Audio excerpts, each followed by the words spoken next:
जय श्रीराम, हर हर महादेव. सुशीलजींनी सांगितलं त्याप्रमाणे औपचारिकता कुठल्याही पद्धतीची आपण ठेवणार नाही आहे. माझा फार जिव्हाळ्याचा विषय आहे हा, की औपचारिकता न ठेवणे. मला तसंही मुळात फॉर्मॅलिटीज आवडत नाही. वेळ आणि मी नेहमी म्हणतो, आज ती गोष्ट रिपीट करतो, ज्यांनी याच्या आधीसुद्धा माझी भाषणं व्याख्यानं ऐकली असतील त्यांना माहीत आहे. मुळात काय असतं ना, की बोलणाऱ्यांकडे मुद्दे कमी असले आणि भांडवल जास्त असलं, भांडवल म्हणजे खरं भांडवल, पैसा वगैरे खूप आहे, आणि खास करून मी त्या लोकांबद्दल बोलतो, डावे ज्यांना म्हणतो आपण किंवा ज्यांना वामपंथी म्हणतो, यांच्याकडे बोलायला मुद्दे कमी असतात पण भांडवल खूप असतं, पैसा खूप असतो, बळेजाव खूप असतो, आणि अशा लोकांच्या भाषणांमध्ये औपचारिकतासुद्धा खूप असते. मी आतापर्यंत ऑब्झर्व केलं की जिथं जिथं मी जातो भाषणांमध्ये, मी याच्या अगोदर संभाजी ब्रिगेड, म्हणजे फार पूर्वी मी संभाजी ब्रिगेडमध्ये काम केलेलं आहे. मी बऱ्याचदा सांगतो आहे, संभाजी ब्रिगेडचा कार्यकर्ता होतो मी. त्यांच्या वक्त्यांची एक विशेषता असायची की वक्ता व्यासपीठावर आला की पहिले 5 ते 10 मिनटं तो महापुरुषांची नावं घ्यायचा. राष्ट्रमाता, राजमाता जिजाऊ, स्त्री शिक्षणाच्या जनक सावित्रीबाई फुले, तिथून तो प्रत्येकाची बिरुदावली लावत पहिले 5 मिनटं तो महापुरुषांची नावं घ्यायचा. त्यानंतर त्याच्या उपस्थित मान्यवरांच्या बद्दल 5-5, 10-10, 15-15 मिनटं. आणि यांच्यात एक विशेषता असते, मी तुला दादासाहेब म्हणतो, तू मला भाऊसाहेब म्हण, मी तुझी खाजवतो, तू माझी खाजव. आणि याच्यावरच यांचं सगळं चाललेलं आहे बरं डोलारा. आणि याच्यातूनच इंद्रजित सावंतसारखे इतिहासकार होतात आणि श्रीमंत कोगाटेसारखे इतिहासतज्ञ होतात. आपल्या भाषेत सांगतो मी, महिला वर्गाची माफी मागून, की इतिहासातलं ज्याला आण म्हणता उंबर माहीत नाही आहे तो इतिहासकार आहे. आणि धर्मातलं ज्याला शश्वत ज्ञान नाही आहे तो धर्ममार्तंड आहे. मी आता इथं बसल्या एक रील पाहत होतो. मी सुशीलजींना म्हटलं की हे साले धर्ममार्तंड, तो म्हणत होता की सनातन हे वेगळा विचार आहे, वारकरी संप्रदाय हा वेगळा विचार आहे, असा एक जण सांगत होता. मी म्हटलं हे चर्चेतून पळून जातात.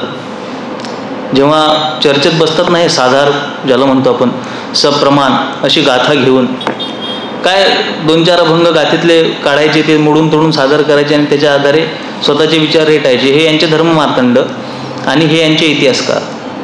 तर औपचारिकता हा संपूर्णतः डाव्यांचाच भाग आहे. उजव्यांमध्ये अरे आमच्यात तर धर्मातही औपचारिकता नाही आहे. जिथे देव आणि भक्त याच्यामध्ये सुद्धा औपचारिक नातं नसतं. देव करीत गेलो, स्वतः देव होऊन ठेलो, हे जगद्गुरु तुकोबाराय म्हणतात. त्यांच्यामध्ये ईश्वर आणि भक्तामध्ये जिथे औपचारिकता नाही आहे तिथे आपल्या भाषणामध्ये काय येणार. तर अशा पद्धतीनं माझा एक जिव्हाळ्याचा विषय त्यांनी सांगितला की थेट मुद्द्याला हात घालायचा. आणि थेट मुद्द्याला हात घालायचा म्हणून मी तुम्हाला सांगतो की एकदम बेसिक गोष्ट मी तुम्हाला सांगणार आहे, एकदम बेसिक, की ज्याच्यावर सगळा हा डोलारा उभा आहे, डाव्यांचा, वामपंथ्यांचा किंवा राष्ट्रघातकी वृत्तींचा जो सगळ्यात मोठा जो सगळा डोलारा जो उभा आहे, तो एका बेसिक गोष्टीवर उभा आहे. तो म्हणजे त्यांची कुठलीही सुरुवात, त्यांना कुठेही घाव घालायचा असला तर त्यांचा जो वार आहे तो वार आहे धर्मावर. म्हणजे जसं सांगायचं झालं की आज मराठवाड्यामध्ये काय लोन पेटलं आपल्या सगळ्यांना याची कल्पना आहे. जातींमध्ये ध्रुवीकरण झालं आहे, जातीमध्ये तेढ निर्माण झालेली आहे, सध्या जातीवादाचं वातावरण आहे. आणि मी नेहमी सांगतो की कोणताही फॅक्टर, कोणताही जातीवाद हा एका रात्रीत तयार होत नसतो, त्याला खूप मोठी पार्श्वभूमी असते. ही लोक जेव्हा समाजामध्ये जातात आणि समाजामध्ये हे जे सत्ताकारण चाललेलं आहे की आम्हाला सत्तेत यायचं आहे, आणि ज्याही पक्षाला किंवा ज्याही विचाराला सत्तेत यायचं आहे, तो विचार थेट समाजामध्ये जाऊन असं सांगत नाही की भाजपाला मतदान करू नका. तो थेट जाऊन सांगत नाही की बाबा हे भाजपा विकास करत नाही आहे, रस्त्याला खड्डे पडलेले आहेत किंवा हे मुद्दे नसतात. ते थेट असे बोलत नाही. ते सांगतात की आम्ही अराजकीय लोक आहोत, आम्हाला राजकारणाशी देणं घेणं नाही आहे, पण 5000 वर्ष झाले तुमच्यावर ब्राह्मणांनी अन्याय केला आहे. त्यांचा मुद्दा हा नसतोच की भाजपा आपल्याला हरवायचं आहे, आपल्याला भाजपाला हे करायचं आहे की आम्हाला भाजपाची कार्य करण्याची पद्धती आम्हाला आवडत नाही, असा हा मुद्दा नसतो त्यांचा. निर्भय बनो असो किंवा कुठलाही काही बनो असो, त्यांचा मुद्दा जो असतो, आजही तुम्ही बघा, आजही सध्या एक मुद्दा चिघळलेला आहे. शहाजी शरीफजी यांच्या नावावरून शहाजी राजांचं नाव होतं आणि नवीन मुद्दा आला की बाबा दर्ग्यांवर गेल्यापासून छत्रपती घराण्याचा उद्धार झाला, छत्रपती घराण्याचा उत्कर्ष झाला. किंवा ऐन इलेक्शनच्या काही दिवसांअगोदर किरणताई माने, नाही आपलं किरणदादा आहे, तो किरण माने अभिनेता सांगतो स्वतःला, मी त्याचं काहीच बघितलं नाही अभिनयातलं काय, तर त्याने एक मुद्दा काढला होता. तो मुद्दा असा नव्हता, तो राजकीय म्हणजे तो स्टार प्रचारक होता एका पक्षाचा, तो स्टार प्रचारक जाऊन राजकीय मुद्द्यांवर नाही बोलला. तो काय बोलला माहिती आहे का, अरे ज्या लोकांनी छत्रपती शिवाजी महाराजांच्या राज्याभिषेकाला विरोध केला, ज्या लोकांनी छत्रपती शिवाजी महाराजांवर जेव्हा अफजल खान चालून आला तेव्हा त्याच्यासाठी शतचंडी यज्ञ केला, ज्या लोकांनी अमुक केलं, ज्या लोकांनी जगद्गुरु तुकोबारायांच्या गाथा बुडवल्या, त्या लोकांच्या तुम्ही सोबत जाणार का? म्हणजे आजही बघा स्टार प्रचारकाचा मुद्दा काय आहे, तो बेसिकच आहे, तो संस्कृती, परंपरा, धर्म आणि इतिहास याच विषयावर बोलतो. आणि याला आपण म्हणतो नरेटिव्ह. हे सगळं काही नरेटिव्हवर चाललंय. आणि आज आपल्याकडून उत्तरं देणारी जी तोंड आहेत ती कमी पडत आहेत म्हणा, किंवा आपण कुठंतरी कमी पडतो नरेटिव्हच्या याच्यामध्ये, असं म्हणायला हरकत नाही. कारण की या प्रश्नांची फार योग्य जुजबी उत्तरं आपल्याकडे आहेत, याची खंडनं आपल्याकडे आहेत. दुर्दैवाची गोष्ट अशी आहे की प्रचार करायला आपण कमी पडतोय किंवा आपल्या लोकांपर्यंत. कारण की मला आजही बरेचसे तरुण भेटतात आणि ते मला म्हणतात की तुम्हाला ऐकण्यापूर्वी आम्हाला असंच वाटायचं. खूप माझ्याकडे स्क्रीनशॉट आहेत, भरपूर मुलं मला भेटलेली आहेत, खूप लोकांनी असं म्हटलेलं आहे. हे ऐकल्यावर मला आनंद होत नाही, लक्षात घ्या. हे ऐकल्यावर मला खरोखर मनापासून दुःख होतं की आज मी 2016-17 पासून काम करतोय, 18 पासून मी सक्रिय झालो, आणि 2024 मध्ये जर का मला कोणी येऊन असं म्हणत असेल की तुम्ही भेटल्यावर माझे मुद्दे क्लिअर झाले, तर हा माझा पराभव आहे. एवढ्या वर्षात मी त्याच्यापर्यंत जर का हे घेऊन पोहोचू शकलो नाही. अरे साध्या गोष्टी आहेत की ज्या लोकांनी छत्रपती शिवाजी महाराजांच्या राज्याभिषेकाला विरोध केला. या मुद्द्यावरचं खंडन 2 मिनिटाचं खंडन आहे की पुण्यातल्या ब्राह्मणांनी छत्रपती शिवाजी महाराजांच्या राज्याभिषेकाला विरोध केला. कागद दाखवा. कुठं उल्लेख असेल याचा, साधा उल्लेख कुठं लिहिलेलं असेल कोणीतरी की ब्राह्मणांनी विरोध केला? हा विचार आला कुठून? काही चुका आपल्या सुद्धा असतात. आपण उदार मतवादात वाहून खूप गोष्टी आपल्या लोकांनीच दिलेल्या आहेत, ते पण सांगणार मी तुम्हाला. भालजी पेंढारकरांच्या चित्रपटात आला आहे हा मुद्दा, भालजी पेंढारकरांच्या. तेही समर्थ रामदास स्वामींच्या एंट्रीला आलाय की सर्व भूमंडळाच्या ठाई धर्मरक्षे असा नाही, महाराष्ट्र धर्म राहिला काही तुम्हा कारणे. आणि असं समर्थ का म्हणतायत? कारण की ब्राह्मण शिवाजी महाराजांच्या राज्याभिषेकाला विरोध करतायत असं दाखवलं त्याच्यात. तो मुद्दा भालजी पेंढारकरांच्या चित्रपटात आला होता. त्याच्या आधी कागदोपत्री कुठेच उल्लेख नाही आहे की महाराजांच्या राज्याभिषेकाला विरोध झाला. गागा भट्टाला का आणलं पैठणवरून? साधा विषय आहे की जर राज्याभिषेकासारखी एक विधी करायची आहे तर तुम्ही काशी विश्वेश्वर, शिवरायांचे शेवटचे शब्द काय आहेत? काशी विश्वेश्वर मुक्त करा. काशी विश्वेश्वर काय आहे? धर्माची राजधानी आहे, धर्मपीठ आहे. तुम्ही सर्वोच्च व्यक्तीला बोलवाल ना राज्याभिषेकासारखी सर्वोच्च कृती करायला, तुम्ही गागा भट्टांसारख्या पंडितांना बोलवा. पैठणचं पंडित हे धर्मपीठ होतं आपल्याकडे, पण गागा भट्ट मूळ पैठणचेच आहे. हाही मुद्दा आहे. मुळात शिवाजी महाराजांच्या राज्याभिषेकाला ब्राह्मणांनी विरोध केला याचा एकही कागद उपलब्ध नाही. आणि महाराज असे, तुम्हाला वाटते काय रे की ब्राह्मण म्हणून कोणाचाही मुलायजा करू नका म्हणणारे छत्रपती शिवाजी महाराज ब्राह्मणांच्या विरोधाला महाराजांनी नाकावर टिचून राज्याभिषेक केला असता? काय म्हणणं आहे तुमचं? का महाराज घाबरले म्हणून त्यांनी गागा भट्टाला पाचारण केलंय का? आपण कुठं कमी पडतो? आपण कागद मागत नाही. बाबा मला दाखव, शतचंडी यज्ञ केला अफजल खान आला होता तेव्हा ब्राह्मणांनी, कागद दाखव. कुठं आहे? या ब्राह्मणांनी यज्ञ केला होता याचा कागद कुठं आहे? आणि स्वतःहून केला होता का? समजा केला होता, मान्य केलं की बाबा एखादा व्यक्ती, म्हणजे हे तर अशी गोष्ट झाली की तुम्हाला काय वाटते की अफजल खानाला सगळ्या तलवारी ज्या बनवून दिल्या त्या मुसलमानांनीच बनवून दिल्या का? हिंदू लोहार नसतील का त्यात? रसद पुरवणारे हिंदू शेतकरी नसतील का त्यात? मग समजा जर का एखाद्या ब्राह्मणानं केला असं यज्ञ पैसे घेऊन, तर ते पण तसा तो व्यवसायच आहे ना त्याचा. असा एक दृष्टिकोन त्याच्यामध्ये असू शकतो. पण मी सगळे कागद शोधले, सगळे, असा उल्लेखच मला सापडला नाही की ब्राह्मणांनी मिळून शतचंडी यज्ञ केला आणि स्वयंस्फूर्तीने केला म्हणतात, स्वतःहून केला की छत्रपती शिवाजी महाराजांचं राज्य बुडू दे म्हणून. कुठं लिहिलेलं आहे? काय कागद आहे त्याचा? कोणाच्या डोक्यातून ही कल्पना आलेली आहे? समस्या अशी आहे की आपण जेही आजकाल स्क्रीनवर दाखवतात किंवा जेही काही लिहिलेलं आहे ते कोण लिहिलेलं आहे, काय लिहिलेलं आहे, याचा कुठेही पाठपुरावा आपण करत नाही. याचं एक अधिक उदाहरण तुम्हाला देतो. महाराज नावाचा चित्रपट आला, त्या जुनेद खानचा, आमिर खानचा मुलगा. मी त्या चित्रपटाच्या विरोधात लिहिलं. दुर्दैवाची गोष्ट सांगतो की मला सर्वाधिक विरोध हा हिंदुत्ववादी विचारसरणीच्या लोकांनी केला त्याच्यात, सर्वाधिक. आणि मुलींनी सर्वात जास्त, की अशा महाराजांना तुम्ही पाठीशी घालताय जे अन्यायी आहेत, अत्याचारी आहे. माझा मुद्दा तोच नव्हताच. मी त्या महाराजांच्या म्हणजे जे यदुनाथ महाराज लायबल केस होती त्या केसमध्ये मी महाराजांच्या बाजूने शब्द लिहिलेला नाही आहे. मी त्या केसवर प्रश्न उभा केलेला आहे जो की लोकांना माहिती नाही आहे. करसनदास मुलजी कोण होते? जॉन विल्सन कोण होता? मी एक प्रश्न विचारला बऱ्याच लोकांना की ही जी केस उभी राहिली 1862 साली, त्यामध्ये याच्यात एक मिशनरीचा रोल होता, त्याचं नाव होतं जॉन विल्सन. चित्रपटात दाखवलं का? आणि हे मी मनानं सांगतोय का?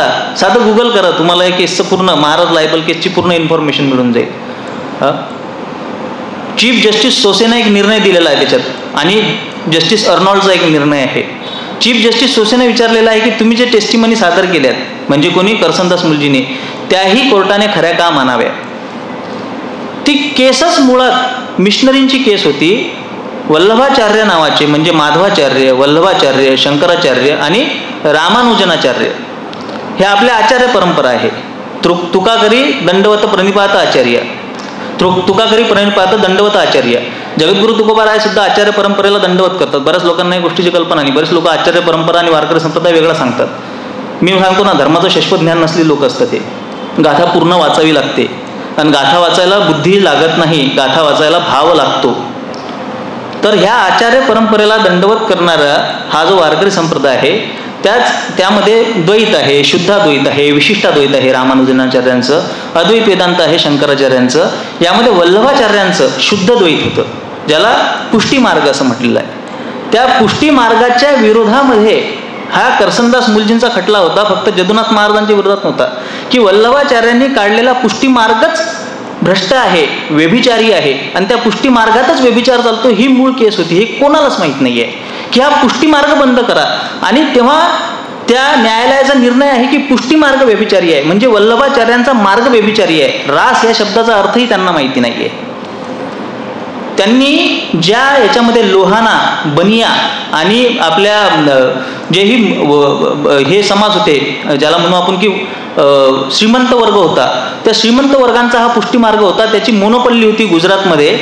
तो मार्गच संपुष्टात आणला, तो मार्गच संपवला एका जॉन विल्सन नावाच्या मिशनरीने करसनदास मुलजींना हाताशी घेऊन. अरे हे षडयंत्र आहे, दिसती गोष्ट आहे, कागदपत्र आहे, डॉक्युमेंट्स आहेत, तिथं दिलेलं आहे, धडधड सगळं काही मांडलेलं आहे, तुमच्या डोळ्यापुढे आहे.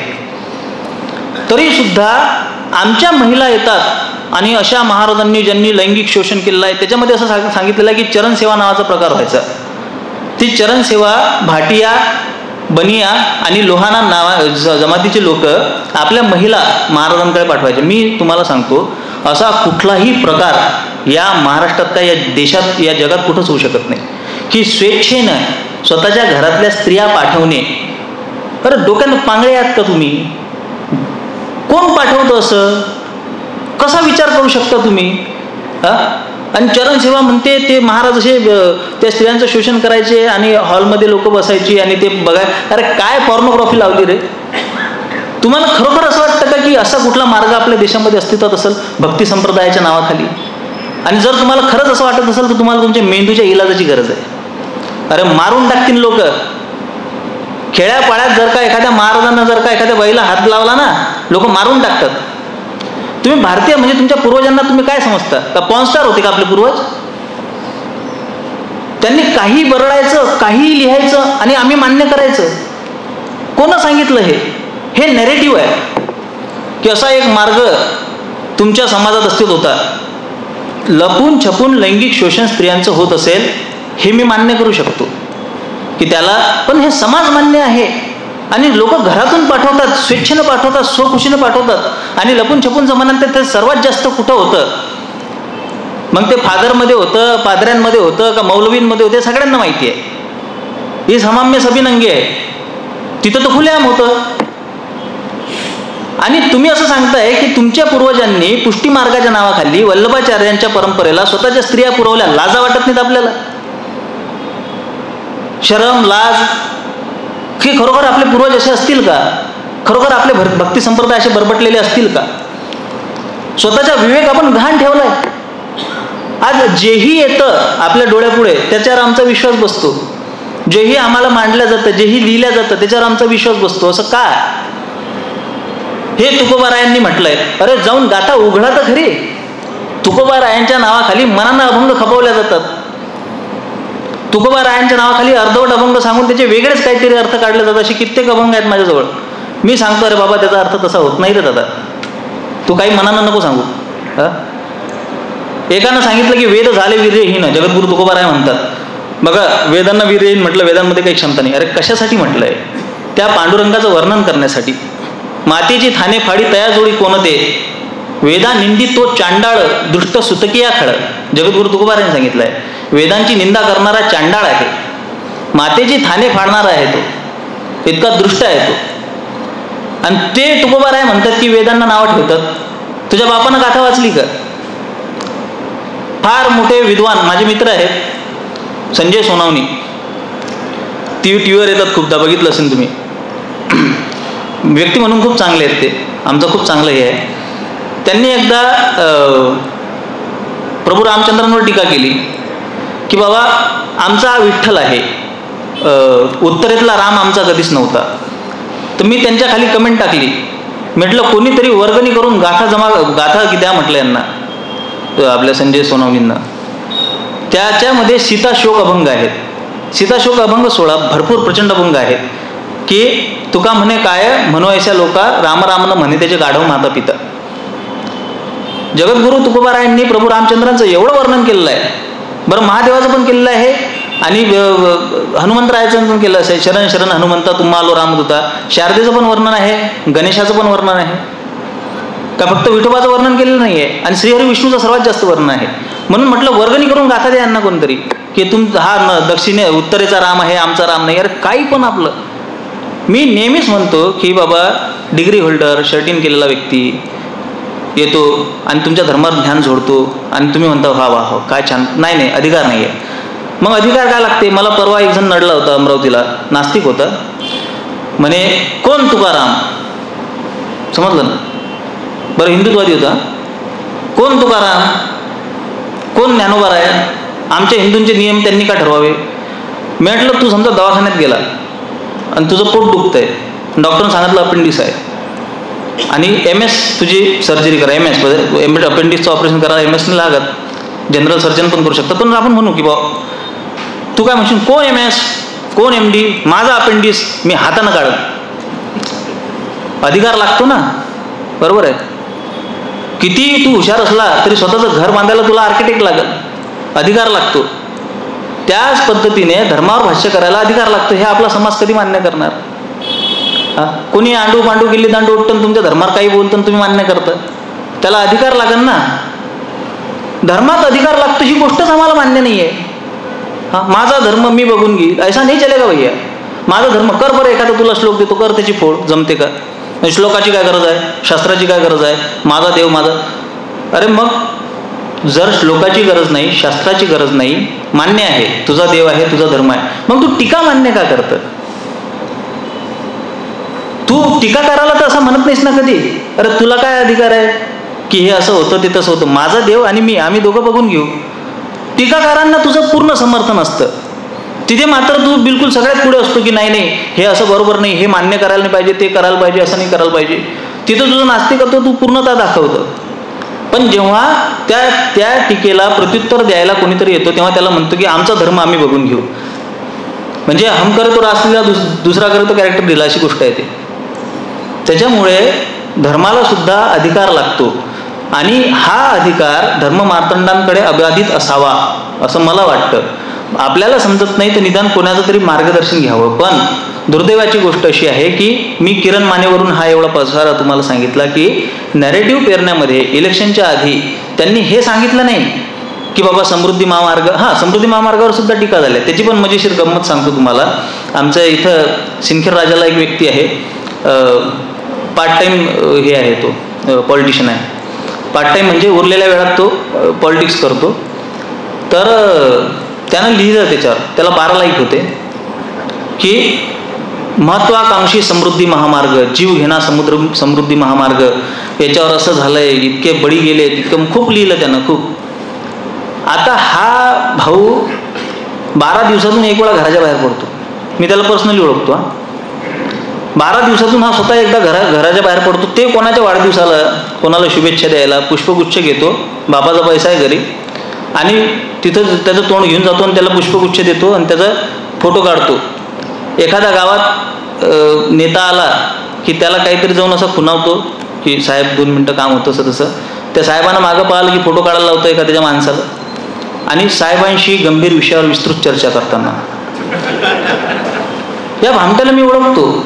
याच्या बापाला त्याने घेतलं नाही समृद्धी महामार्गासोबत. यानं कधी गेला नाही हा कुठं तिथं त्या महामार्गावर, पण घरात बसून हा पुंग्या सोडतोय की समृद्धी अरे मी 3ऱ्या दिवशी होतो समृद्धी महामार्गावर, 3ऱ्या दिवशी उद्घाटन झाल्यानंतर, आणि तेव्हापासून आतापर्यंत सर्वाधिक मी समृद्धी महामार्ग वापरला. आमच्यासारख्या लोकांना विचारा की तो महामार्ग काय कामाचा आहे. अधिकार लागतो. एकानं सांगितलं की समृद्धी महामार्गावर स्पीड लिमिट 80 करा. मी सहज त्याला कमेंटमध्ये एक रिप्लाय टाकला की भाऊ तुमची गाडी कोणती आहे. तो म्हणते वॅगनार. म्हणजे मेहनतीनं कष्टानं लोक वॅगनार घेतात. मी गाडीला नावं ठेवत नाही, पण बाबा लोकांच्या गाड्या 2.9 cc गाड्या आहेत रे. 3,000 4,000 cc गाड्या आहेत. त्या रस्त्यावर 80च्या स्पीडनं चालून दाखव बरं तू. म्हणजे काय असतं ना की आपण संकुचित विचार करतो ना, बरोबर आहे. 1.6 लिटरची गाडी 80च्या स्पीडनं चालून दाखवणं त्याच्यात कसरत आहे, नाही चालू शकत. सहज गाडी 120वर जाते, सहज. समृद्धी महामार्गावर अपघात होण्याची कारणं वेगळी आहेत. लोक लेन सोडतात. आपल्या लोकांना ट्रॅफिकचे नियम समजत नाहीत. मूर्खासारख्या गाड्या चालवतात. Road hypnosis. दर 2 तासांना थांबायला पाहिजे, झोपमोड करायला पाहिजे, स्पेअर ड्रायव्हर सोबत पाहिजे, टायर चांगले पाहिजेत. आणि समृद्धी महामार्गाची लांबी जेवढी आहे तेवढ्या लांबीवर जितके अपघात होतात पूर्ण महाराष्ट्रात तितक्या लेंथमध्ये तितकेच अपघात होत असतात. कोरोनामध्ये लोक मेली. कोरोनामध्ये लोक मेली. कोरोना नव्हता त्याच्या आधी लोक डांगा खोकला, मलेरिया, कॅन्सर आणि TBनं मेलीत. पण ते एकाच आजारामुळे मेल्याच्यानं ती हायलाईट झालीत. आणि हे फॅक्ट आहे. तुम्ही आकडे बघा. कोरोनामुळे 2-4 शिल्लक मेली असतील. समृद्धीमुळे 2-4 अपघात शिल्लक झालेत, मोठे झालेत. पण याचा अर्थ आता अलीकडे तुम्ही बघा ना, कित्येक, आता अलीकडे नाशिक रोडला एक अपघात झाला. अख्खी बस, त्याचा तर लाईव्ह व्हिडिओ आला, अख्खी बस दरीत कोसळली. तिथंही 2-4 जण ते समृद्धी महामार्ग घेऊन आले. त्यांना सांगितलं रे समृद्धी महामार्ग नाही, ते नाशिकच्या रोडची. म्हणजे अपघात झाला की समृद्धी महामार्ग, कुछ देखणे का नाही, समृद्धी महामार्गावर झाला म्हणे. तर मुळात समृद्धी महामार्गावर टर्नच नाही आणि खाई पण नाही आहे. तर अशा पद्धतीने तुम्हाला जेव्हा टीकाच करायची आहे तर त्याच्यामुळे तुम्हाला हे मुद्दे नसले की तुम्ही आता त्या समृद्धी महामार्गाला तडे गेल्याचे ते व्हिडिओ दाखवत आहेत. समृद्धी महामार्गाला तडे गेलेत. आता मी काही ब्रँड अँबॅसेडर नाही आहे समृद्धी महामार्गाचा. आम्ही शोधले कुठे आहेत तर तळे गेलेले. आता पण मी त्याच मार्गाने आलो. सिमेंटचा रस्ता आहे, हे खूप नॉर्मल गोष्ट असते. सिमेंटच्या याला तडे जाणं आणि ते जे झूम करून आणि ते जवळ घेऊन कॅमेरे दाखवलेले आहेत. मुळात काय होतंय की एक विकास झाला आहे, एक विकासाचं काम आपल्या देशामध्ये झालं आहे. त्याच्यामध्ये काही त्रुटी असेल, भारताचे नागरिक म्हणून आपण त्याच्याबद्दल कसं व्यक्त व्हायला पाहिजे, आपण त्याच्याबद्दल काय विचार करायला पाहिजे, एवढी सामान्य सुज्ञता आपल्या समाजात लोकांमध्ये असायला हवी. पण आता टीका करायला मुद्दे नाही आहेत आणि आम्हाला विरोध करायला मुद्दे नाही आहेत. तर मग आमचे मुद्दे काय असतात, तर आमचा मुद्दा नेहमी धर्मावरच येतो. किसान आंदोलन झालं. मी अलीकडे एका लग्नात गेलो. त्या लग्नामध्ये एक शेतकरी फार तावातावात बोलत होता की शेतकऱ्यांचं असं, शेतकऱ्यांच्या विरोधी सरकार आहे, किसान आंदोलन वगैरे वगैरे. मी म्हटलं तुमचं ते, आणि ते मी त्याचं 2 मिनिटात मी अशा वेळेस ना लगेच प्रोफाईल चेक करत असतो. प्रोफाईल चेक केल्यानंतर आय सपोर्ट फार्मर होतं त्याच्या याच्यावर. म्हटलं अच्छा, हा महाराष्ट्रात राहून ते तिकडे पंजाबच्या फार्मरला सपोर्ट करतो, चांगली गोष्ट आहे. आमचे बच्चू भाऊ पण गेले होते बुलेट घेऊन सपोर्ट करायला. तर मी म्हटलं की बाबा मला सांगा, म्हटलं साहेब की काय मागण्या काय होत्या फार्मर्सच्या, डिमांड्स काय होत्या. म्हणजे ते किसान बिल परत घ्यायचं. म्हटलं बाबा काही त्याला रिझन तर असेल. आता 100% माहीत नसते लोकांना काय किसान बिल काय होतं, त्याच्यात काय तरतुदी होत्या आणि कुठल्या तरतुदीला विरोध होता.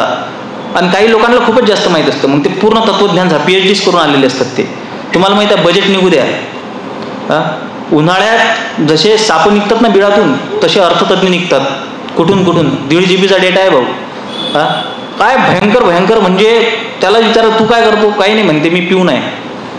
मग पिऊन पोस्ट कशाला करतो. मुळात काय होतं की सगळे अर्थतज्ञ त्यावेळेस बाहेर निघतात. तसे काही किसान आंदोलनावर सुद्धा PhD झालेली लोकं होती, पण याला काही माहीत नव्हतं.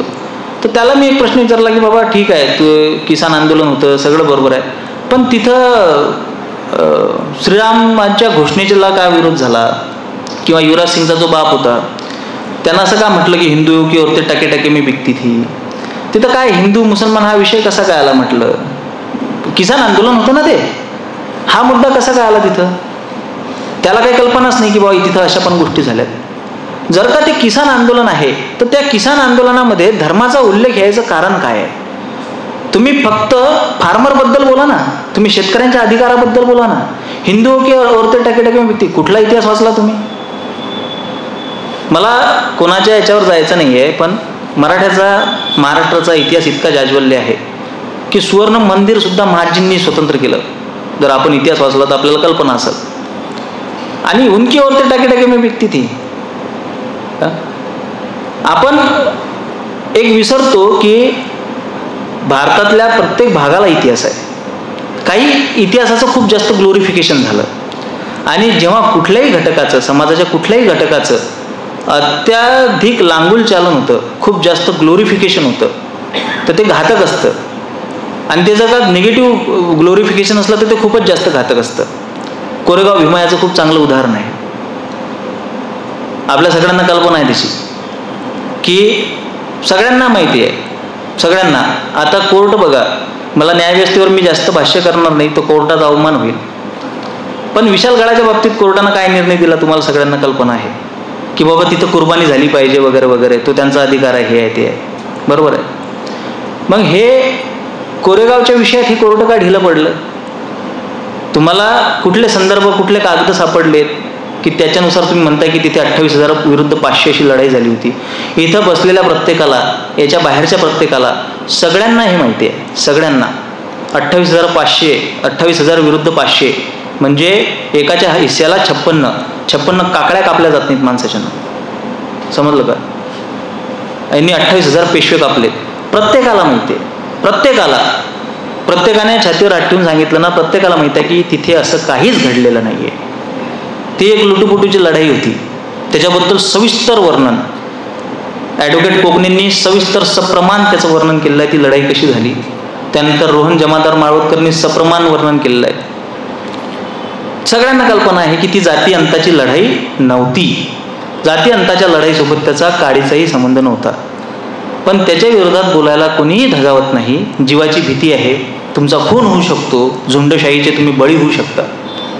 आणि हे सत्य आहे, हे वास्तव आहे.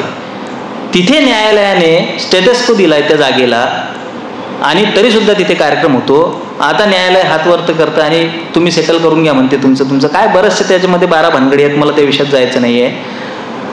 तर अशा पद्धतीने न्यायव्यवस्था, न्यायालय, आपल्या समाजाचे विचारवंत, तथाकथित डावे, पत्रकार, ही सगळी लोक जर का जाणीवपूर्वक अशा पद्धतीने तुमच्या इतिहासाचं, तुमच्या धर्माचं, तुमच्या संस्कृतीचं विद्रुपीकरण जर का करत असतील. मला सांगा की हिंदूंमध्ये लग्न आहे, तो लग्न कशा पद्धतीने झालं पाहिजे, काय झालं पाहिजे, याचा निर्णय तुम्हाला काय वाटते कोण घ्यावा. अर्थात तो न्यायालयाने घेऊ नये.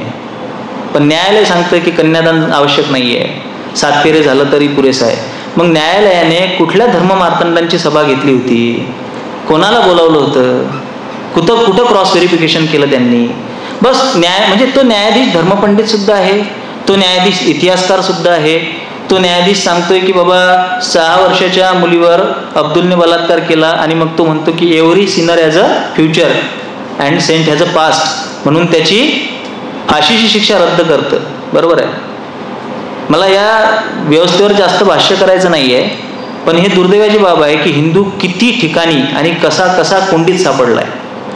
खूप ठिकाणी फाईट करायची आहे. तुम्ही असे स्वस्त बसून चालणार नाही. मी मागं खूप वेळा बोललोय मोदी है तो मुमकिन आहे, पण मोदी है तो कधी मुमकिन आहे माहिती आहे का? जेव्हा आपल्याकडून सुद्धा आपली कर्तव्याची अंमलबजावणी होईल. मागं आमचं बोलणं झालं सुशीलजींचं. सुशीलजींनी सांगितलं की जर का आपले धर्ममार्तंड ज्या दिवशी वोटिंग आहे, राष्ट्रीय कर्तव्य आपल्याला बजावायचं आहे, त्या दिवशी जर का आपल्यातले हजारोच्या संख्येने लोक जर का तीर्थयात्रेला घेऊन गेले, तर कुठला धर्म आणि कुठलं काय, एक राष्ट्रीय कर्तव्य आहे ना हे वोटिंग करणं. आणि ते जे लोक तीर्थक्षेत्राला, तीर्थयात्रेला, तीर्थाटनाला घेऊन गेली, अर्थातच ते तर काही दुसऱ्या कोणाला मतदान करणारी नव्हती. बरोबर आहे. कारण की ते धर्म जाणतात, आणि जे धर्म जाणतात त्यांना माहिती आहे की कोणाला आपल्याला हे करायचं आहे, धर्माच्या बाजूनं कोणाचं योगदान आहे, धर्माच्या बाजूनं कोण उभं राहू शकतं. धर्ममार्तंडांनी सुद्धा धर्ममार्तंडांच्या भूमिका तपासणं गरजेचं आहे की राष्ट्रीय कर्तव्य ज्याला आपण म्हणतो, हे राष्ट्र शिल्लक राहिलं तर आपलं तत्वज्ञान शिल्लक राहील. हे परस्परावलंबी गोष्टी आहेत. धार्मिक तत्वज्ञान आणि राष्ट्र, या राष्ट्राचं हे तत्वज्ञान आहे, या तत्वज्ञानाचं हे राष्ट्र आहे. एकामेकावर आघात करून चालणार नाही. बऱ्याचदा ह्याच सूचना मी नास्तिक हिंदुत्ववाद्यांना सुद्धा देतो. खूपदा ते सुद्धा बेछूट सुटतात. त्यांच्या पोस्ट मी वाचतो आणि त्या खूप अज्ञानपूर्वक असतात. कारण की आपल्या समाजामध्ये नास्तिक असण्याला खूप विद्वत्ता प्राप्त झालेली आहे. दुर्दैवाची गोष्ट आहे. नास्तिक असणं म्हणजे खूप लय हुशार आहे तो देवाला मानत नाही म्हणजे खूप हुशार आहे तो प्रचंड हुशार असतो. त्याला सर्टिफिकेटच भेटून जाते की बाबा हा खूप तज्ज्ञ आहे. आणि मग तो लिहितो धर्मावर. तो लिहिताना मग त्याच्यात 1000 चुका करतो. असाच एक सोशल मीडियावर लिहिणारा व्यक्ती आहे. त्याने मध्यंतरी लिहिलं होतं की बुद्ध हा आपल्याला इस्लामच्या खूप जवळचा आहे, इस्लामपेक्षा खूप जवळचा आहे. आणि त्याने लिहिलं होतं ते कशावर, की शेख मोहम्मद विठ्ठलावर त्याचा आक्षेप होता. तुम्हाला माहिती आहे ना, मध्यंतरी शेख मोहम्मद विठ्ठला खूप चाललं वारीमध्ये. ह्या प्रकरणाशी कसं डील करायचं हे वारकऱ्यांवर सोडून द्या. तुम्ही वारकऱ्यांना हिंदू धर्माचा भाग समजता आणि तो हिंदू धर्माचा भागच आहे, तर त्यांना त्यांच्या अंगानं घ्यावं लागेल. त्यांच्या अंगानं घ्यावं लागेल म्हणजे काय माहिती आहे काय, तुम्हाला कल्पना नाही आहे. बऱ्याच लोकांना कल्पना नव्हती. मी बऱ्याच लोकांशी बोललो. एकानं शब्द वापरला की हा शेख मोहम्मद कुठून उपटला मध्ये. लक्षात घ्या, शेख मोहम्मद वारकऱ्यांसाठी श्रद्धास्थान आहे आणि ते असायला हरकत नाही आहे. जगद्गुरु तुकोबाराय लिहितात की पवित्र ते कुळ पावन तो देश जेथे हरीचे दास जन्म घेती. वारकरी संप्रदायाचा मापदंड हिंदू मुसलमान नाही आहे. वारकरी संप्रदायाचा मापदंड आहे की शेख मोहम्मद अविंद त्याचे हृदय गोविंद, ज्याच्या हृदयात गोविंद वास करतो. मग तो कागदोपत्री हिंदू झालाच पाहिजे हा आपला आग्रह आहे. मग आम्ही कागदोपत्री जितेंद्रनाथ त्यागीला हिंदू केलं, वसीम रिजवीला. मग मुसलमान त्याच्या घरात घुसले. तुम्हाला माहिती आहे ना, त्यानंतर त्यांच्या पत्नीचे मॉलेस्टेशन झालं. त्यानंतर त्यांनी जेव्हा लाईव्ह आले तेव्हा ते खूप निराश होते. तुम्ही जेव्हा म्हणता ना की आम्हाला त्यांना हिंदू करून घ्यायचं आहे, तेव्हा तुम्ही स्वतःच्या समाजाला विचारा की तुमच्यात क्षमता आहे का की त्यांना प्रोटेक्शन देऊ शकतो. तुम्ही त्यांच्या पाठीशी ठामपणे उभे राहू शकता का.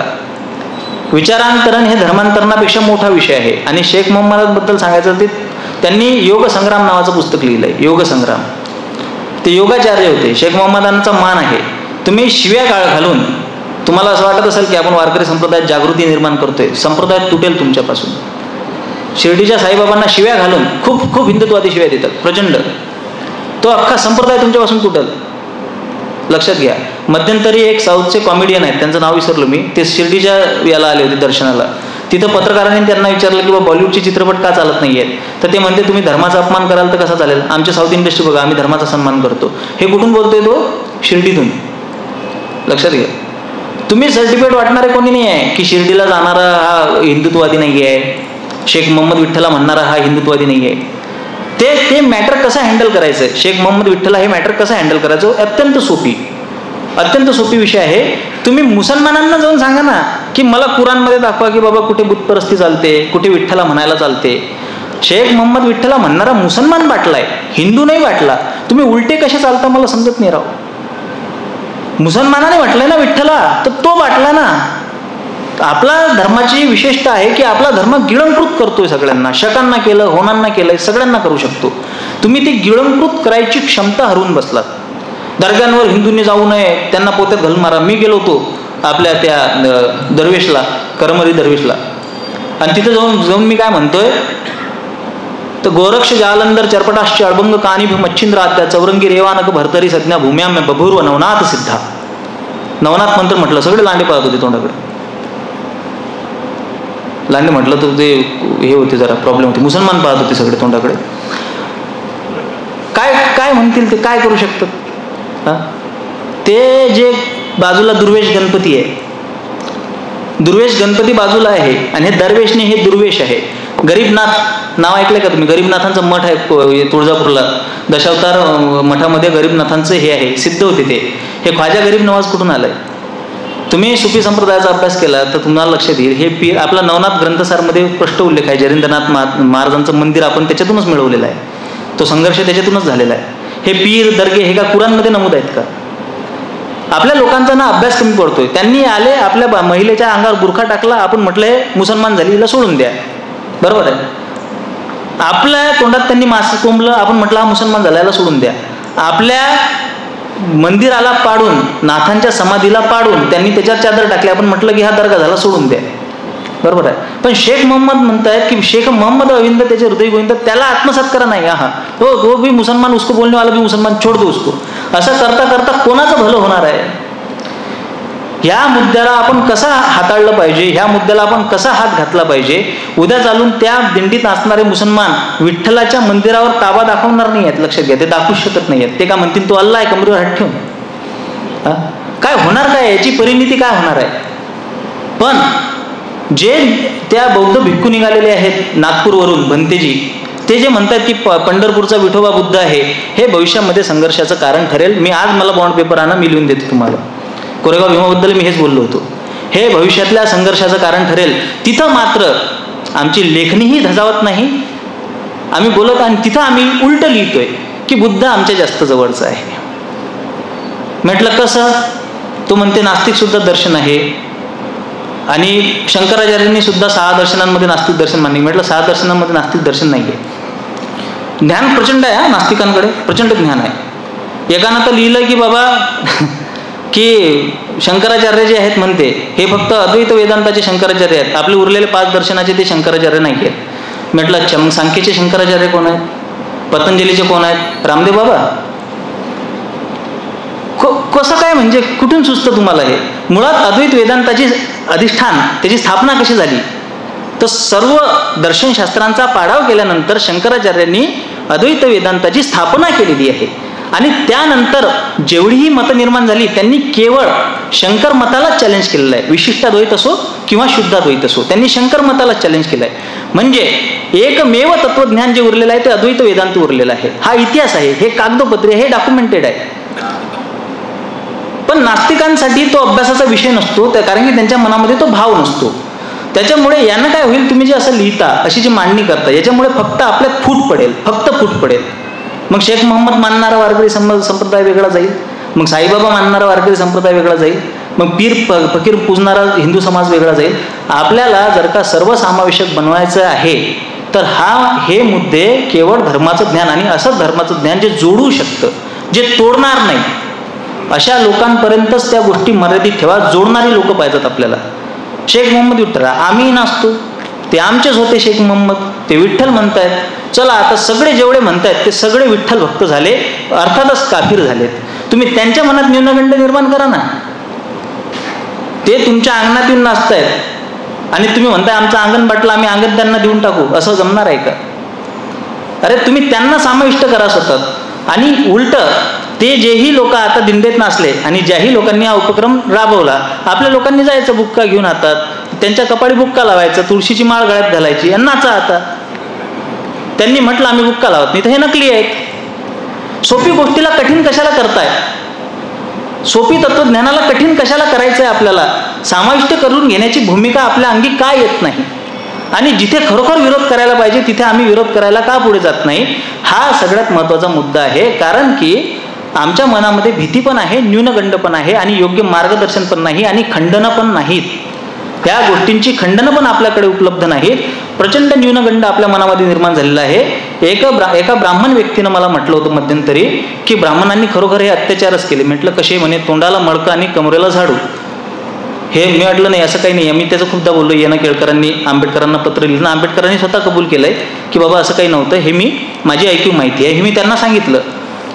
मग ते थोडे विचारात पडले. मी त्यांना म्हटलं की काय आहे ना, ॲज अ ब्राह्मण तुमच्यात प्रचंड एक तर न्यूनगंड असतो आणि एक तर अहंकार पण असतो. अहंकार कसा? अरे तुम्ही स्वतःला एवढं मोठं कसं काय समजता रे की तुम्ही कोणाच्या तोंडाला मळकन कमरेला झाडू बांधू शकता? तुम्ही खरोखर एवढे पॉवरफुल होते का कधी की तोंडाला मळकन कमरेला झाडू बांधला असेल लोकांच्या? एवढं तोप समजता तुम्ही स्वतःला? लोकांनी तोच झाडू घातला असता. अरे काय पुरावे आहेत तुमच्याकडे? एक तर न्यूनगंड आहे, एक तर अपराधगंड आहे. नाही तर मग उलटं बोलावं लागतं की तुम्ही स्वतःला एवढे पॉवरफुल समजता कसे? 90% तर ब्राह्मणच कबूल करतात की हो आम्ही अत्याचार केले. मेतकूट भात खाणारे तुम्ही अत्याचार केले. अरे पहिलं स्वतःला तर विचारावं की आपण अत्याचार केले असतील का? आपण क्रांती करू शकतो, कारण की ती एक सकारात्मक सृजनात्मक गोष्ट आहे. ती म्हणजे आज मला सकाळी फोन आला. परांजपे म्हणून एक व्यक्ती होते, त्यांनी मला सांगितलं की ते जिथं राहतात त्याच्या आजूबाजूच्या गावांचं वर्णन सांगितलं की बाबा ज्यांनी आपल्या कोडिंग सुरू केली, हे जे आपले पिनकोड सुरू केले पोस्टल कोड, ते श्रीराम वेलणकर त्यांच्या तिथे राहतात. त्यांचा स्वतःचा जन्म बाळशास्त्री जांभेकरांच्या गावातला आहे. खरं कोकण कसं आहे ते सांगत होते की बाबा तुम्ही कधी या, मग मी इथे चाफेकर बंधूंचं हे आहे वाळा, ते सांगत होती बाबा कसे हे पसरलेले आहेत. मी विचार केला की हे सगळं कोकणातच. सृजनात्मकता आहे ना, सृजनशीलता आहे, काहीतरी क्रिएटिव्हिटी आहे. पिनकोड बनवले असं सांगा, आम्हाला खरं वाटन. बरोबर आहे. किंवा पहिले पत्रकार बाळशास्त्री जांभेकर, ज्यांच्या नावाने आज आपण म्हणजे खरोखर पत्रकारितेची व्याख्या जिथे आपण करतो, असं काहीतरी सांगा. नाही आम्ही लोकांच्या तोंडाला मळकी बांधली, कमरेला झाडू बांधला, हे असं काही नका सांगू. हे खरं पण वाटत नाही ऐकायला. आणि राहिला प्रश्न की ज्या लोकांनी गाथा बुडवली, अरे बाबा त्याच लोकांनी आरती पण लिहिली ना जगद्गुरु तुकोबारायांची. तुकिता तुडनेसी ब्रह्म तुकासी आले, म्हणून रामेश्वरे चरणी मस्तक ठेविले.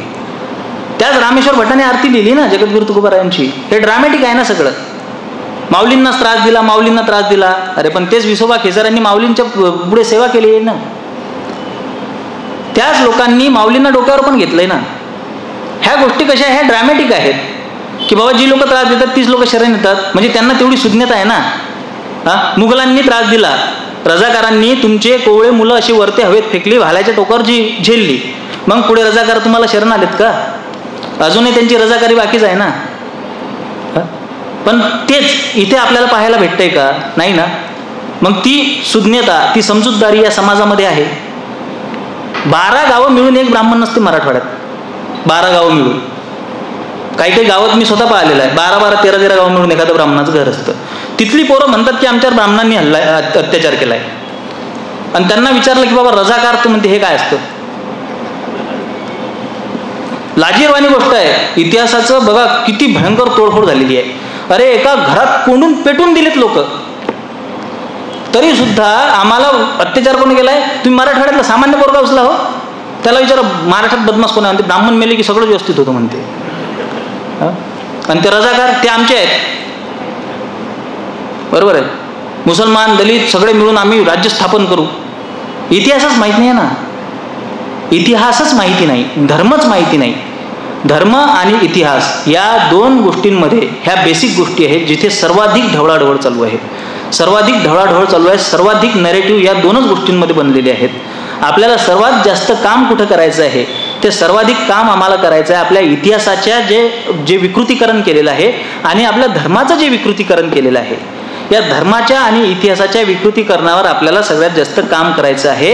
आणि हे करत असताना सर्वात महत्त्वाची आणि आवश्यक गोष्ट जी असते ती स्वतः व्यक्तिगत तुमची त्या गोष्टींवर निष्ठा असणे. मी मुसलमानांना घाबरतो म्हणून मी हिंदुत्ववादी आहे हा अप्रोच मला कधीच आवडला नव्हता. माझं माझ्या धर्मावर प्रेम आहे म्हणून मी हिंदू आहे, हा अप्रोच आपला असला पाहिजे. शेजारची बायको पटत नाही म्हणून माझं माझ्या बायकोवर प्रेम आहे, हा अप्रोच काही कामाचा नाही आहे ना. माझं व्यक्तिशः माझ्या बायकोवर प्रेम आहे हे पाहिजे ना.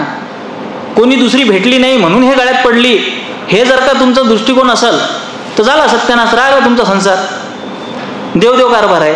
पण 90% हिंदुत्ववाद्यांचं असंच आहे की आम्ही मुसलमानांना घाबरतो. प्रतिक्रियावादी हिंदुत्व आहे, प्रतिक्रियावादी हिंदुत्व. आणि अभिमानानं सांगतात सुद्धा आमचं हिंदुत्व प्रतिक्रियावादी आहे, नाहीतर मी माणूस आहे.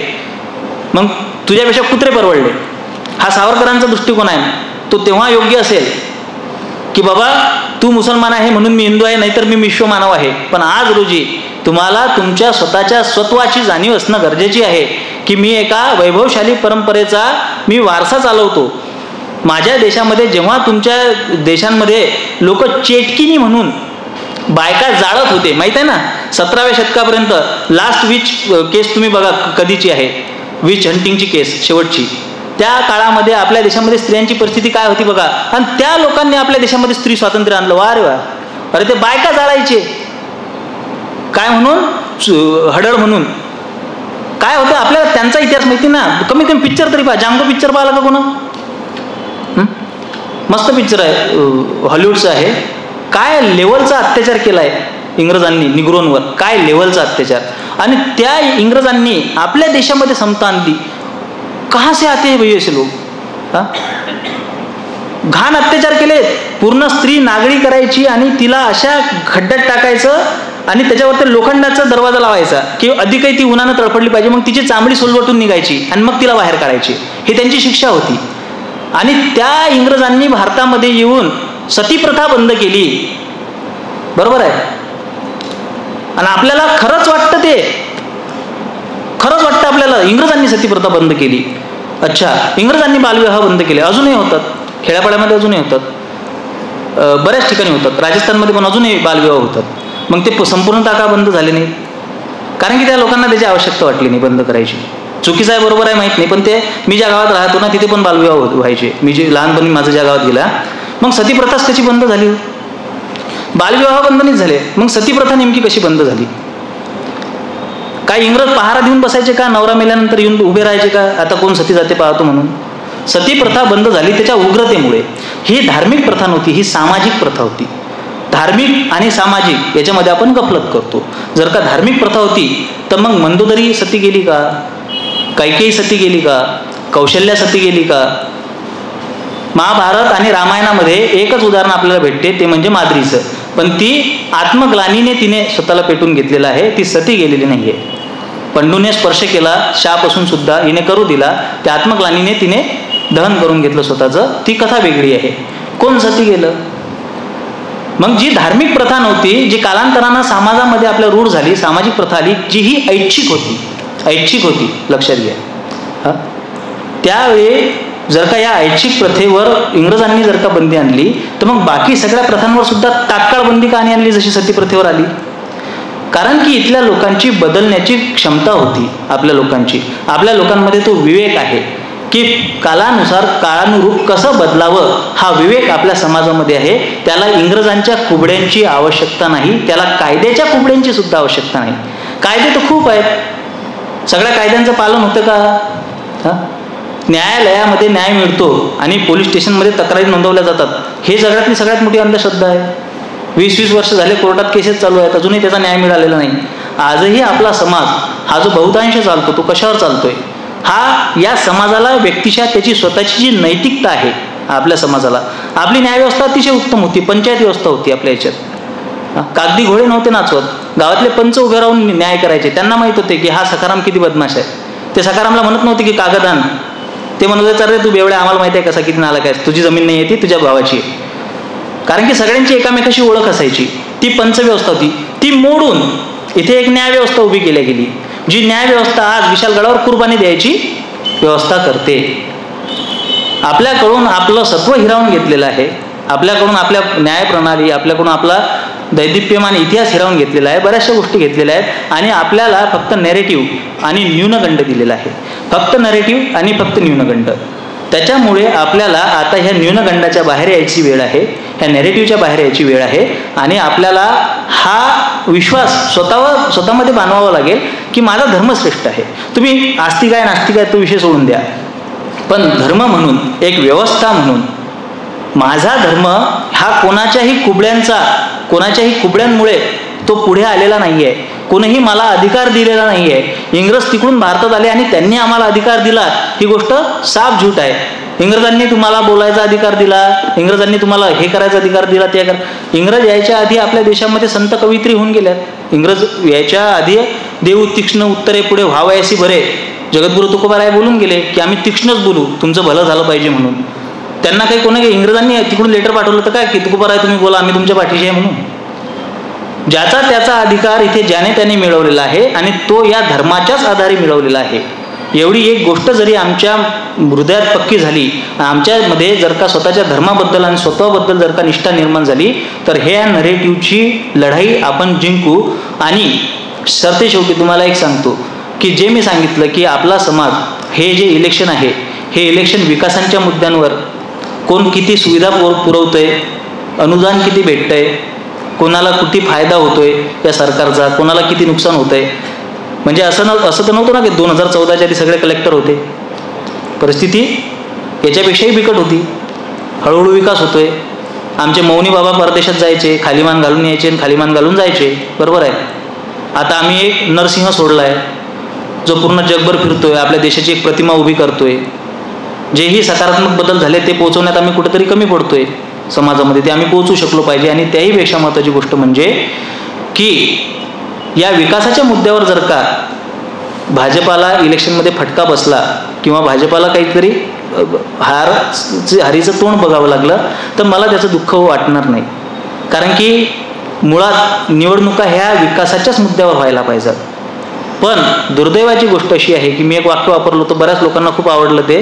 परवा मला एक डिफेन्समधल्या एका व्यक्तीचा फोन आला होता. त्यांच्या मावशीने फोन घेतला आणि त्यांनी मला सांगितलं की मला तुमचं ते वाक्य फार आवडलं की माझ्या मायबापाला राहुल गांधीसारखा जर का पोरगा झाला असता तर त्यांनी मला जंगलात सोडून दिलं असतं. अशा मूर्ख माणसाच्या हातात म्हणजे काय कमाल वाटते राव मला भारतीयांची. तुम्हाला सांगतो 2008चा विषय आहे. हे किस्साला जबरदस्त आहे. मला काही देणे घेणं नव्हतं राजकारणासोबत तेव्हा एवढं. मी जेवण करत होतो, मला तेव्हा घाण सवय होती जेवण करताना टी व्ही पाहायची. मी टी व्ही पाहत होतो, प्रभू चावला राहुल गांधीची मुलाखत घेत होते आणि मी असा एक घास घेऊन राहुल गांधीचं बोलणं समजून घ्यायचा प्रयत्न करत होतो. म्हटलं आपली आकलन क्षमता कमी असेल, एवढा विद्वान व्यक्ती आहे. तर प्रभू चावलाने एक प्रश्न विचारला की यूथ काँग्रेस में ऐसी क्या खासियत है कि आपको लगता है कि लोग यूथ काँग्रेस से जुड़ेंगे. मला अजून आठवते बरं, कारण की तो विषय एवढा जबरदस्त झाला आणि मी असं तो असा हात घासत घेतला, म्हटला म्हणजे हातात घेतला असा घास आणि म्हटलं हा काहीतरी जबरदस्त उत्तर देईल. आप काम कीजिए, किसी भी देहात जाइए, किसी भी गांव जाइए, किसी भी शाखा में जाइए, आप देखेंगे, आपको देखना पड़ेगा, आप सोचेंगे. मी एक एक शब्द ऐकतोय, म्हटलं हा काहीतरी जबरदस्त पंच मारणार आहे, काहीतरी जबरदस्त बोलणार. और हमारे किसी भी युवा नेता से मिलिए, आप सोचेंगे. मी विचार करायला लागलो, तो असा घास हातातच, भाई मजा आ गया. म्हटलं येड सवाय करे. अरे चंद्रयान लॉन्च करायला एवढा पैसा नाही लागला आणि ते मंगळयान लॉन्च करायला एवढा पैसा नाही लागला जितक्या वेळा आपण राहुल गांधीला लॉन्च करतोय. Launch relaunch. त्याला कुठेतरी बातमी लीक झाली असेल की दाढीवाले लोक हुशार असतात. तुम्ही आता धर्मवीरमध्ये बघितलं ना, ट्रेलरमध्ये एक दाढीवाला दुसऱ्या दाढीवाल्याला सांगून गेला, ते चांगलं वाटलं मला तो ट्रेलर. त्याला कुठेतरी वाटलं असेल तर त्याने दाढी वाढवली बिचाऱ्यानं. बरं त्याला ती दाढी पण मेंटेन नाही करता आली, ते पण कापून आलं. बरं त्याला दाढी मेंटेन करता येत नाही, बायको मेंटेन करता येत नाही म्हणून लग्न केलं नाही त्यानं. आणि त्या व्यक्तीला आपण आपला नेता म्हणतोय. म्हणजे हे आपल्या देशाचं किती दुर्दैव आहे की अशा व्यक्तीच्या जुमल्यांवर, अशा व्यक्तीच्या बोलण्यावर लोक विश्वास ठेवतात.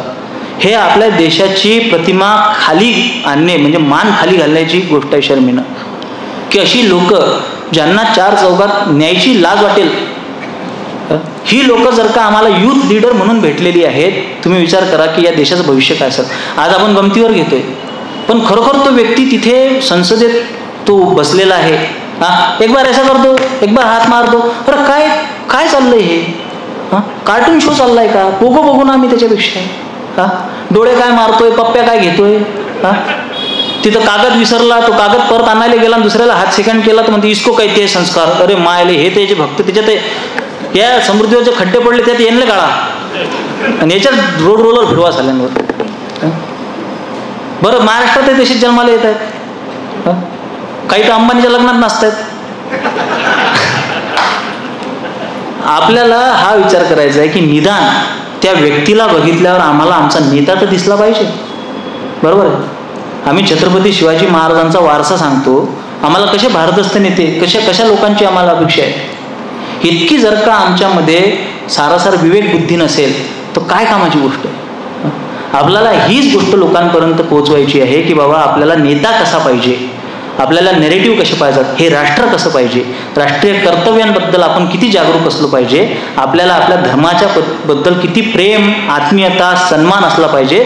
धर्माला वाहून घ्या असं नाही म्हणत मी, प्रत्येकानं आपापलं काम करा. पण काम करत असताना मी भविष्यात माझ्या मुलांना हा भारत आहे, हा असा आहे हे दाखवू शकलो पाहिजे. ते भारतीयत्व निदान त्या भाषेच्या स्वरूपानं, त्या संस्कृतीच्या स्वरूपानं, मी नेहमी म्हणतो की निदान सणावाराला तरी धोतर नेसा. बरोबर आहे. त्या संस्कृत्या आपल्याला त्या कमीत कमी त्या जपाव्या लागतील की निदान आपल्याला पुढे ते फॉरवर्ड करता येतील ना. कित्येक गोष्टी जर का आपण असे विसरत गेलो, असे सोडत गेलो, याती कुळधर्म वर्णाश्रम करती चोख तरीच पावती उत्तम लोक, ते याती कुळधर्म आपल्याला करावेच लागतील. आपल्याला ते जतन केलेली आपली परंपरा. अरे ती मावरी महिला न्यूझीलंडमध्ये, न्यूझीलंडच ना, तिथे तिने ते मावरी गीत म्हटलं, उग्रगीत संसदेत तिथल्या, ते खूप गाजला होता तो मध्यंतरी व्हिडिओ. त्या लोकांना इतका अभिमान असतो राव स्वतःच्या संस्कृतीचा, आपल्याला आहे का तितका? आपण तिथं जाऊन गाणे म्हणा असं म्हणत नाही मी, लोकगीतं म्हणा म्हणून, पण त्या गोष्टी जतन कराव्या लागतील येणाऱ्या पिढीसाठी. तरच ते स्वत्व त्यांच्यात निर्माण होईल, तरच ती आपुलकी त्यांच्यात निर्माण होईल आणि तरच कुठे हे नरेटिव्हचं वार आपण जिंकू शकू. धन्यवाद. जय श्रीराम. हर हर महादेव.